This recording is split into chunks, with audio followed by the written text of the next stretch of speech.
Bonjour et bienvenue sur la chaîne podcast d'Anticor. Dans cet épisode, on s'intéresse à une affaire de corruption dans le monde du rugby avec l'affaire Altrad Laporte.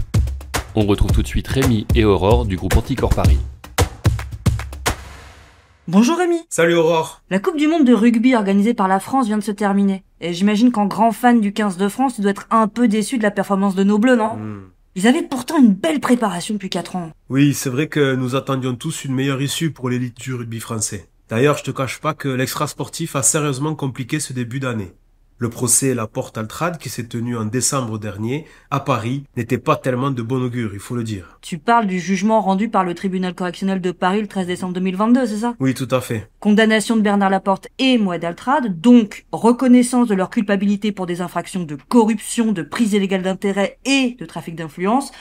C'est vrai que ça a créé une situation inédite et pour le moins inconfortable. Et cette décision n'est pas définitive puisqu'ils ont fait appel. Ils pourraient donc être relaxés. Mais le parquet a également fait appel incident, ce qui signifie concrètement que les sanctions pourraient aussi être aggravées.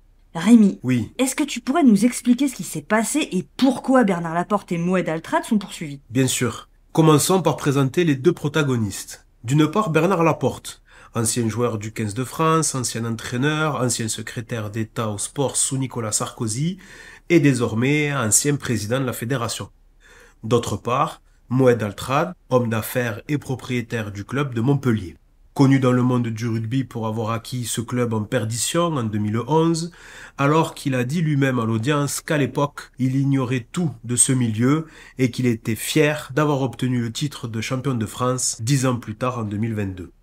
Mais Moed Altrad, c'est aussi et surtout un homme d'affaires qui a créé le groupe qui porte son nom et qui est aujourd'hui numéro 1 mondial dans le secteur des échafaudages. Il se dit aussi philosophe, écrivain et poète. Et enfin, il est conseiller municipal de Montpellier depuis 2020. Le rugby a permis cette rencontre en août 2016, lorsque Bernard Laporte envisageait de devenir président de la fédération et que Moed Altrad lui a proposé de devenir entraîneur à Montpellier. Un premier projet de contrat aurait alors été envisagé, mais Bernard Laporte aurait répondu qu'il n'accepterait qu'à défaut de ne pas être élu président de la fédération. Il s'est ensuite effectivement présenté à la présidence et a été élu en décembre 2016 en promettant notamment d'obtenir l'organisation de la Coupe du Monde en 2023. On apprendra au cours du procès qu'il aurait dépensé 100 000 € pour sa campagne électorale.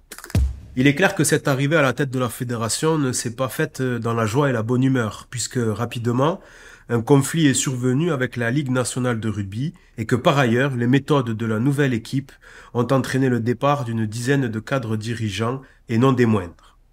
C'est finalement en février 2017 que Bernard Laporte et Moed Altrad, via leurs sociétés respectives, ont signé un contrat de droit à l'image.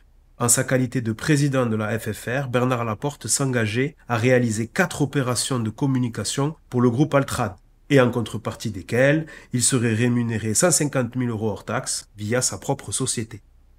Première anomalie, cette somme a été immédiatement réglée, mais Bernard Laporte n'a réalisé aucune de ses prestations. Deuxième anomalie, ce contrat n'a pas été spontanément révélé à la fédération, mais bien plus tard, le 13 août 2017, à l'occasion de la parution d'un article du JDD sous le titre « L'homme qui achète le rugby ». C'est d'ailleurs cet article qui a déclenché l'affaire par une enquête préliminaire ouverte par le parquet national financier et 2 enquêtes administratives menées d'une part par l'Agence française anticorruption et d'autre part par le ministère des Sports. Les 3 enquêtes menées de façon indépendante et sur des périmètres différents ont mis en évidence et confirmé les mêmes anomalies. Bon, pour simplifier, les enquêtes ont révélé d'abord la mainmise de l'équipe Laporte sur le bureau et le conseil d'administration de la FFR. Ensuite, ces enquêtes ont mis en évidence les relations douteuses entre Bernard Laporte et Moed Altrad, ce qui l'aurait amené à abuser de ses fonctions en faveur du groupe Altrad et du club de Montpellier. Donc d'un côté, il y a un contrat qui n'est pas exécuté, mais qui sert de support au paiement d'une somme de 150 000 € hors taxes par Altrad à Bernard Laporte via leur société. Et de l'autre, des interventions de Bernard Laporte en tant que président de la FFR en faveur du groupe Altrad et du club de Montpellier. C'est exactement ça. L'enquête a en effet révélé 5 interventions de Bernard Laporte en tant que président de la FFR. La première, pour appuyer l'achat du club de Gloucester auprès des instances du rugby européen et de son président. La deuxième, en permettant pour la première fois le flocage de la face avant du maillot de l'équipe de France avec le nom d'Altrad pour 1,5 million d'euros. La troisième, en faisant modifier une décision défavorable au club de Montpellier déjà rendue par la commission d'appel disciplinaire de la fédération. La quatrième, en imposant illégalement le maintien d'un match annulé alors que dans le même temps et dans des conditions similaires, l'annulation d'un second match était maintenue. Et enfin la cinquième, en faisant conclure un second contrat de partenariat entre la FFR et le groupe Altrad pour le flocage de son nom sur le maillot de l'équipe de France, ce pour un montant de 6,8 millions par an, sans mise en concurrence réelle, notamment avec les partenaires historiques du 15 de France. Toutes ces interventions ont eu lieu en quelques mois à peine après l'élection de Bernard Laporte.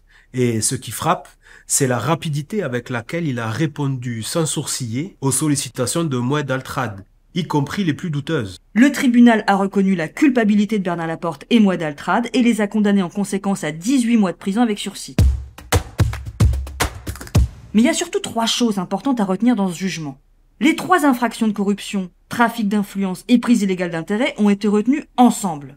Par ailleurs, la culpabilité de Bernard Laporte a été retenue parce qu'il avait failli à son devoir d'administration et de surveillance en présence d'une rémunération reçue. Enfin, et non des moindres, peu importe que le contrat ayant servi de support à cette rémunération ait été exécuté. Peu importe également le résultat et l'efficacité de ces interventions. C'est l'existence d'un intérêt caractérisé par ce contrat, cette rémunération d'un côté et les interventions de l'autre qui caractérisent les infractions retenues par le tribunal. Et j'ajouterai le rôle particulier joué par la FFR dans ce dossier, car elle est intervenue en qualité de partie civile, mais n'a rien demandé. On a par ailleurs appris a posteriori qu'elle avait pris en charge les honoraires d'avocat de Bernard Laporte, pour un montant entre 92 000 et 150 000 euros, comme le journal de l'équipe l'a révélé. Oui, cette attitude confirme la mainmise manifeste de l'équipe Laporte sur la direction de la fédération. Et c'est d'ailleurs le changement de direction qui a permis la révélation de ces nouveaux agissements. Après la décision du 13 décembre, Bernard Laporte a été condamné à une interdiction de gérer, et pourtant il est resté. Et quant à lui, Moued Altrad n'a pris que du sursis en raison de son rôle de premier plan dans la direction de son groupe. Mais tous les deux ont fait appel et donc ces sanctions sont également suspendues à la décision définitive de la Cour d'appel. Rappelons qu'à ce stade, ils n'avaient aucune obligation de démissionner de leurs fonctions. Et pourtant, Bernard Laporte y a été contraint, en quelque sorte, poussé dehors par le jeu de la démocratie interne. Il s'est pourtant accroché en dépit des pressions de la ministre des Sports. Il a d'abord renoncé à ses fonctions, mais pas à son titre. Puis, il a organisé un pseudo-référendum pour choisir son successeur. Mais il a finalement échoué et de nouvelles élections ont désigné une nouvelle équipe. Oui, c'est plutôt encourageant car finalement ce procès médiatique a permis de révéler au grand jour des faits inacceptables et qui d'ailleurs n'ont pas été acceptés par la communauté du rugby.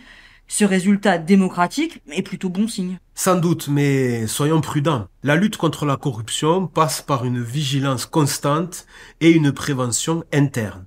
Dans cette affaire, la prévention n'a pas fonctionné, y compris durant le procès comme nous l'avons vu. Oui. Et l'intervention d'Anticor, en qualité de partie civile, a certainement pallié la défaillance de la victime institutionnelle, en l'occurrence la FFR. On mesure effectivement bien ici le rôle essentiel des associations anticorruption et de l'agrément dont elles disposent dans les dossiers d'atteinte à la probité publique, car c'est cet agrément qui leur permet de se constituer partie civile sans avoir à justifier de leur intérêt à agir. La juridiction pénale ayant fait droit aux demandes d'Anticor confirme d'ailleurs le bien fondé de ces actions et la reconnaissance par l'institution judiciaire. On peut d'ailleurs relever qu'après avoir constaté que l'association Anticor bénéficiait d'un agrément, la juridiction pénale a pris soin de motiver sa décision dans les termes suivants. Je cite. Les faits de corruption, trafic d'influence et prise illégale d'intérêts commis par Bernard Laporte et Moued Altrad ont causé une atteinte à la probité que l'association Anticor s'est donnée pour mission de protéger, lui causant par conséquent un préjudice moral certain et direct. Par suite, l'action civile de l'association Anticor est déclarée recevable. L'évaluation du préjudice moral subi tiendra compte du caractère multiple des infractions de corruption, prise illégale d'intérêts et trafic d'influence commises et de la qualité de président de la FFR de Bernard Laporte.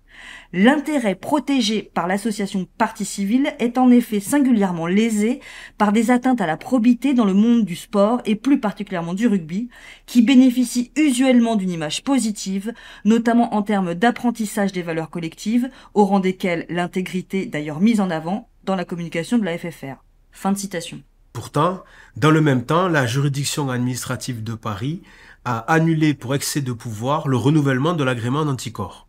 Cette annulation est susceptible d'avoir de graves conséquences et en particulier de fragiliser en appel l'intervention de l'association Anticor. Effectivement, il nous reste à souhaiter que d'ici là, Anticor obtienne le renouvellement de son agrément. En attendant, pourvu que cette affaire serve d'exemple, et en particulier celui-ci.